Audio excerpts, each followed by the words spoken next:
Oke, selamat datang di materi pembelajaran seputar microservice. Saat ini kita sedang memasuki topik tentang designing microservice arsitektur. Oke, mari kita mulai. Ya, di pertemuan sebelumnya kita sudah bahas terkait proses mapping the component. Dan kali ini kita akan lanjutkan untuk proses berikutnya, yaitu select the technology stack dan juga designing the arsitektur. Oke, kita lanjut ke step berikutnya. Ya. Jadi tugas kita selanjutnya adalah menentukan teknologi apa yang akan kita gunakan untuk sistem kita. Kalau kita bicara tentang aplikasi monolitik, menentukan teknologi ini sangat krusial. Karena teknologi yang dipilih akan mempengaruhi seluruh aplikasi. Dan setelah dipilih, mengubahnya itu cukup susah, bahkan bisa dibilang tidak mungkin. Nah, tapi di dunia microservice, situasinya berbeda. Microservice memungkinkan untuk memilih teknologi yang berbeda untuk tiap service. Artinya, kita punya kebebasan lebih besar dalam menentukan teknologi yang paling tepat untuk setiap bagian dari sistem kita. Nah, di pembahasan kali ini, kita akan fokus pada dua hal utama, yaitu platform untuk back-end dan juga penyimpanan data. Ini karena keduanya adalah aspek yang sangat penting dalam microservice. Nah, kita akan bahas berbagai opsi yang ada untuk back-end dan juga penyimpanan data, serta pro dan kontra dari masing-masing pilihan. Oke, perlu diingat, tidak ada jawaban yang benar atau salah secara mutlak ketika memilih teknologi. Intinya, pekerjaan bisa tetap selesai dengan berbagai macam platform, tapi ada beberapa hal yang perlu dipertimbangkan agar keputusan kita tepat. Selain itu, sangat penting untuk membuat keputusan berdasarkan fakta dan data yang kuat. Diskusi tentang teknologi sering menjadi emosional tanpa alasan yang jelas. Jadi sebaiknya hindari itu. Buat keputusan atau rekomendasi berdasarkan fakta dan data.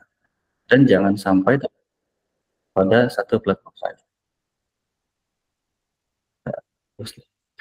Oke, mari kita mulai ke next slide. Ya, pertama-tama kita akan bahas tentang platform pengembangan backend dulu. Nah, untuk mempermudah, saya sudah menyiapkan ringkasan yang bisa kita pakai saat memilih platform pengembangan. Jadi, kita bisa lihat tabel perbandingan yang sudah saya buat ini.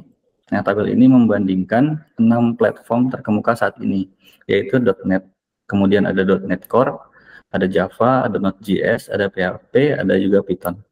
Nah, tabel ini membahas berbagai faktor yang bisa kamu bandingkan. Nah, di sini di kolom pertama adalah tipe aplikasi. Artinya aplikasi apa saja yang bisa kita gunakan dengan platform ini. Biasanya untuk microservice, kita akan menggunakan web API. Nah, karena ini adalah cara standar untuk microservice berkomunikasi. Dan ternyata semua platform ini mendukung web API, jadi kita aman di sini. Nah, selanjutnya ada juga tipe sistem. Ada perbedaan penting antara bahasa yang bertipe statis dan juga bertipe dinamis. Dengan bahasa bertipe statis, kamu harus menentukan tipe data secara eksplisit, seperti untuk variabel, objek, metode, dan juga lain-lain. Kalau ada kesalahan, misalnya memasukkan nilai string ke dalam variabel numerik, compiler akan memberikan error. Nah, di sisi lain, bahasa dinamis tidak memiliki batasan seperti ini. Jadi kamu bisa menggunakan tipe data apapun di mana saja. Keuntungan dari bahasa statis adalah kesalahan bisa ditemukan lebih awal selama fase pengembangan, sehingga sistem lebih handal saat diproduksi. Nah, sedangkan bahasa dinamis memungkinkan pengembangan yang lebih cepat karena kamu tidak perlu khawatir tentang tipe data. Nah, yang perlu diperhatikan adalah Node.js yang berbasis pada JavaScript, di mana bahasanya adalah dinamis. Nah, namun ada tren menarik baru-baru ini, yaitu menggunakan TypeScript. TypeScript adalah bahasa bertipe statis yang dibangun di atas JavaScript dan dikembangkan oleh Microsoft. TypeScript menjadi sangat populer dan sering digunakan dengan Node.js. Jadi dengan Node.js kamu bisa memilih untuk menggunakan bahasa dengan tipe data statis atau dinamis, tergantung pada varian JavaScript yang kamu pilih. Nah, Selanjutnya kita punya faktor cross platform. Yang sangat penting sekarang kita mengharapkan platform pengembangan dapat berjalan di semua sistem operasi dari Windows, Linux, hingga OS X ya. Nah, dari daftar ini ada satu platform yang tidak cross platform, yaitu .NET. Jadi pertimbangkan .NET hanya jika kamu yakin aplikasi akan berjalan di Windows saja. Kalau tidak, lebih baik cari alternatif lain. Nah, faktor berikutnya adalah ukuran komunitas pengembang. Nah, komunitas pengembang yang besar dan aktif sangat membantu saat pengembangan. Jadi pastikan kamu memilih platform dengan komunitas yang vibran yang bisa memberikan dukungan saat kamu membutuhkannya. Kemudian ada faktor berikutnya yaitu performa. Nah, pasti kamu ingin menggunakan platform yang menawarkan performa terbaik ya.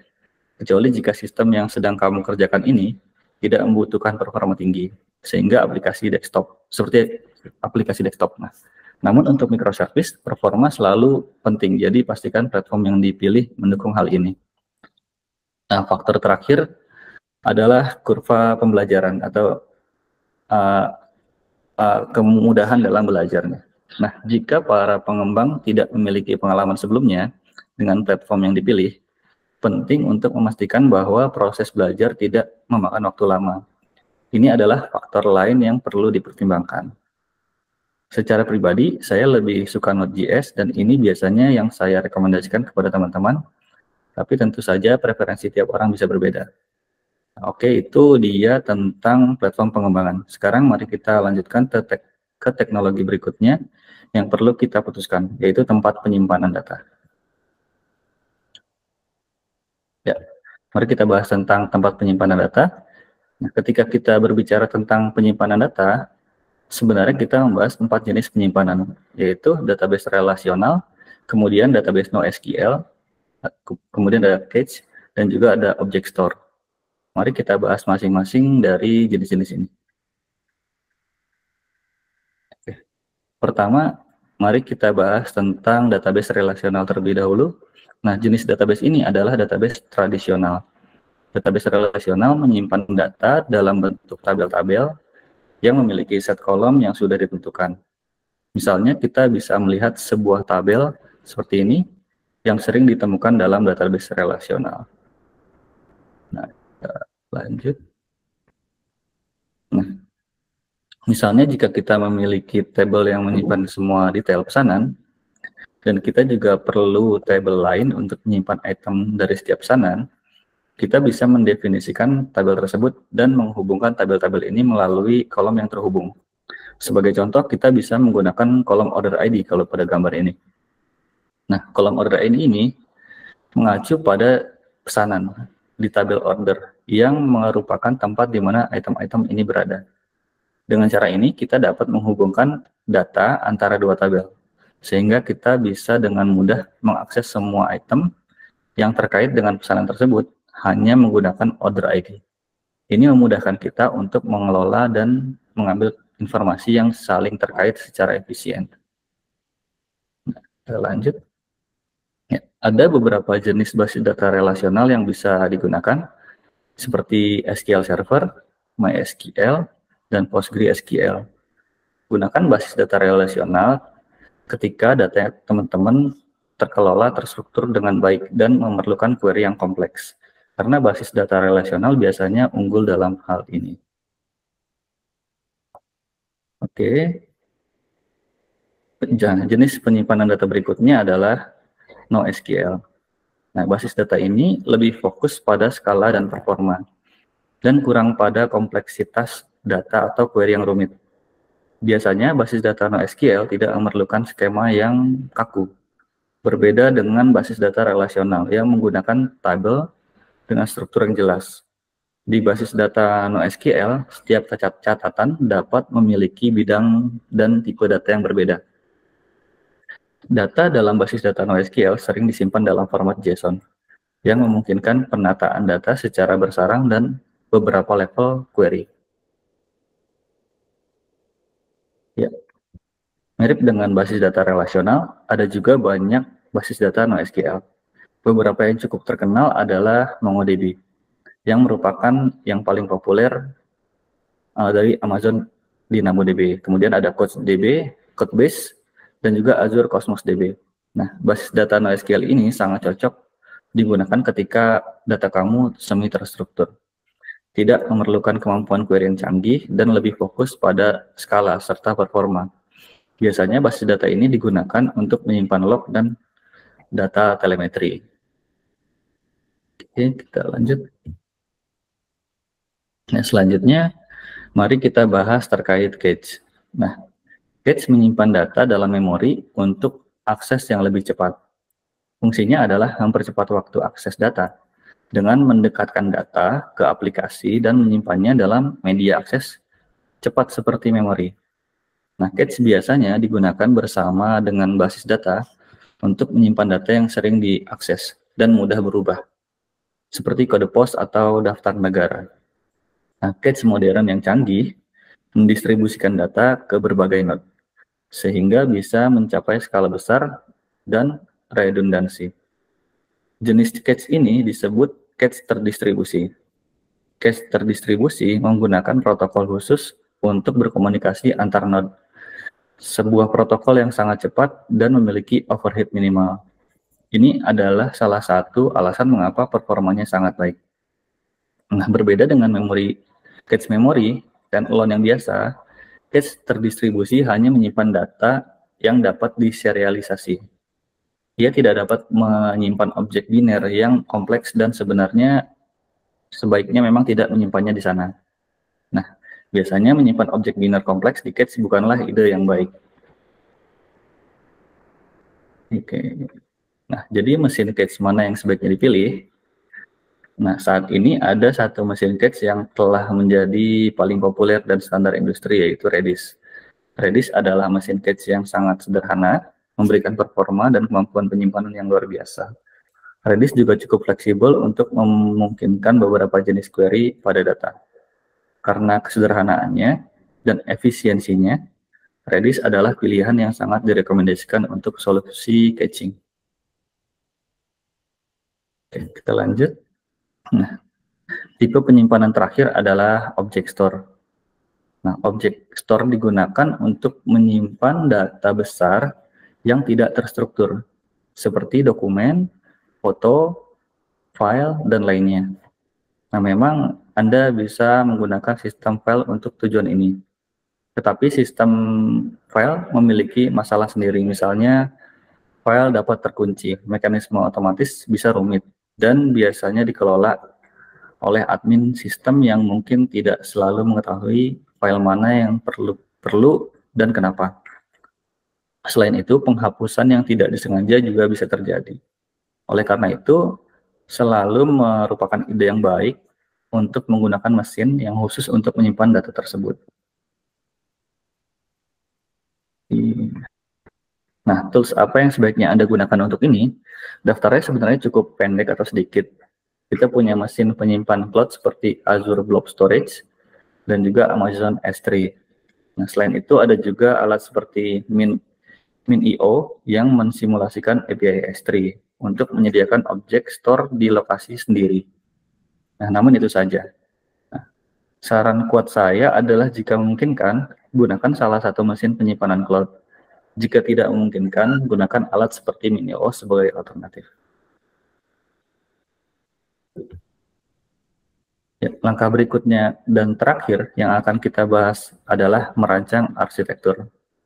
Ada banyak hal yang bisa dibahas tentang topik ini. Tetapi kali ini saya ingin fokus pada hal-hal yang paling penting. Karena pembelajaran ini membahas arsitektur microservice, bukan arsitektur komponen tertentu. Jadi apa yang perlu kita ketahui tentang arsitektur layanan dalam arsitektur microservice? Nah, yang pertama adalah arsitekturnya tidak berbeda dari arsitektur perangkat lunak pada umumnya. Ide-idenya sama, pola dan praktiknya juga sama. Sebenarnya dari sudut pandang arsitektur komponen, semuanya sepenuhnya sama. Namun tidak ada salahnya untuk diingat kembali, dan jika Anda belum familiar dengan pola arsitektur perangkat lunak ini adalah kesempatan yang bagus untuk mempelajarinya. Diskusi kita kali ini akan berfokus pada paradigma lapisan atau layer yang merupakan paradigma utama dalam arsitektur perangkat lunak. Mari kita bahas tentang lapisan-lapisan atau layer dalam aplikasi perangkat lunak arsitektur. Nah, layer-layer dalam arsitektur perangkat lunak mewakili fungsionalitas horizontal dari suatu komponen perangkat lunak. Apa maksudnya? Ketika kita memikirkan perangkat lunak tradisional, biasanya kita memikirkan 3 jenis tugas yang harus dilakukan perangkat lunak. Yang pertama adalah perangkat lunak harus menampilkan sesuatu ke dunia luar, atau ini biasanya merupakan antarmuka pengguna atau user interface atau API, dan tentu saja keduanya. Nah, selanjutnya perangkat lunak harus menjalankan logika tertentu. Logika ini bisa melibatkan perhitungan, validasi pemrosesan, atau mengakses sistem eksternal. Nah, intinya ada beberapa logika yang terlibat. Nah, kemudian tugas ketiga adalah terkait dengan penyimpanan data. Nah, kita sering perlu menyimpan atau mengambil data dari penyimpanan, dan inilah tugas ketiga yang harus diselesaikan perangkat lunak kita. Nah, ketika berbicara tentang lapisan atau layer, kita memetakan setiap lapisan ini untuk masing-masing tugas ini. Jadi mari kita ulas lagi. Lapisan yang antarmuka atau pengguna sering disebut UI atau SI di sini, yang menangani penyajian ke dunia luar, apakah itu antarmuka pengguna atau API. Nah, berikutnya adalah layer terkait business logic atau logika bisnis, yang bertanggung jawab untuk menjalankan logika layanan seperti validasi dan juga perhitungan.